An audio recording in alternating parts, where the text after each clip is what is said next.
महाकुंभ के दौरान ट्रेनों पर पत्थरबाजी करने वाले लोगों पर एक्शन हुआ है। कई लोगों को गिरफ्तार किया गया है। इस पर और ज्यादा जानकारी देने के लिए हमारे साथ रेल मंत्रालय के ईडीआईपी दिलीप कुमार जी हैं। सीधा उनसे बात करते हैं। दिलीप जी, ये जो पूरा प्रकरण है, जैसे पिछले दिनों में देखा जा रहा था लोग तोड़फोड़ कर रहे हैं महाकुंभ के दौरान, क्या एक्शन हुआ उन लोगों पर? देखिए, रेलवे संपत्ति जो है राष्ट्र की संपत्ति है, हम सबकी संपत्ति है और इसकी हिफाजत करना हम सबका कर्तव्य है।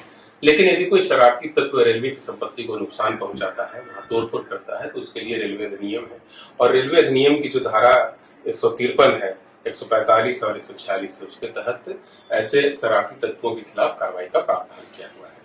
तो हम लोगों ने सभी स्टेशनों पर सीसीटीवी कैमरे लगा रखे हैं।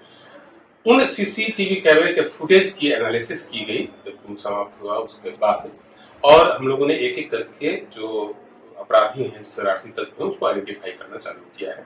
इसी सिलसिले में हम लोगों ने 8 अलग अलग मामलों में 9 लोगों को गिरफ्तार किया है और इसके अलावा दूसरे मामलों में भी जो अनुसंधान का काम है वो जारी है और जल्दी ही हम लोग वहां पर भी शरारती तत्वों को आइडेंटिफाई करेंगे और उनके खिलाफ कानूनी कार्रवाई करेंगे। सर, जो आप धाराएं बता रहे हैं, उन धाराओं के तहत कितना जो है एक्शन हो सकता है, किस तरीके की चीजें हो सकती हैं? देखिए, इन सभी धाराओं के तहत जो शरारती तत्व गिरफ्तार किए गए हैं उनको मजिस्ट्रेट के सामने पेश किया जाएगा, वहां से जेल भेजा जाएगा और उसके बाद माननीय न्यायालय में जो सजा दी जाएगी वह सख्त सजा होगी।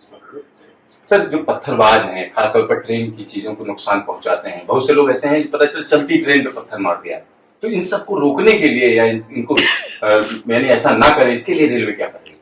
रेलवे की ओर से ऐसे मामलों में सबसे पहले तो हम लोग उस एरिया को आइडेंटिफाई करते हैं जहां पर पत्थरबाजी की घटनाएं होती है। सीसीटीवी के आधार पर हम लोग जो फुटेज मिलता है सीसीटीवी से, उससे अपराधियों को चिन्हित करते हैं और इन सब के साथ एक मास अवेयरनेस का कार्यक्रम भी चलाया जाता है रेल सुरक्षा बल।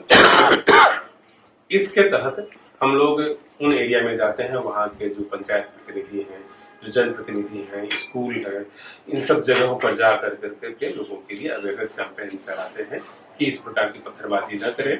ऐसा पत्थरबाजी करने वालों को कानूनी कार्रवाई का सामना तो करना ही पड़ेगा। साथ ही रेलवे में जब भी अपॉर्चुनिटीज मिलेगी जॉब वगैरह की, तो उनको वंचित किया जा सकता है। तो इन सब के मद्देनजर हम लोग अवेयरनेस कैंपेन चलाते हैं। दिलीप जी, आपका ढेर सारा धन्यवाद।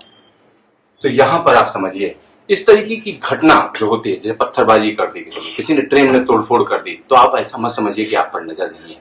रेलवे चप्पे चप्पे पर नजर रख रही है, हर जगह सीसीटीवी लगे हुए हैं। ऐसी कोई भी घटना अगर आप करेंगे तो रेलवे की निगरानी में है, आप पर कानूनी कार्रवाई हो सकती है, आप जेल जा सकते हैं। साथ ही साथ एक और बड़ी चीज मैं आपको बता दूं, इस तरीके से राष्ट्रीय संपत्ति को नुकसान पहुंचाना कतई ठीक नहीं है, क्योंकि आपको नौकरी भी नहीं मिलेगी रेलवे में।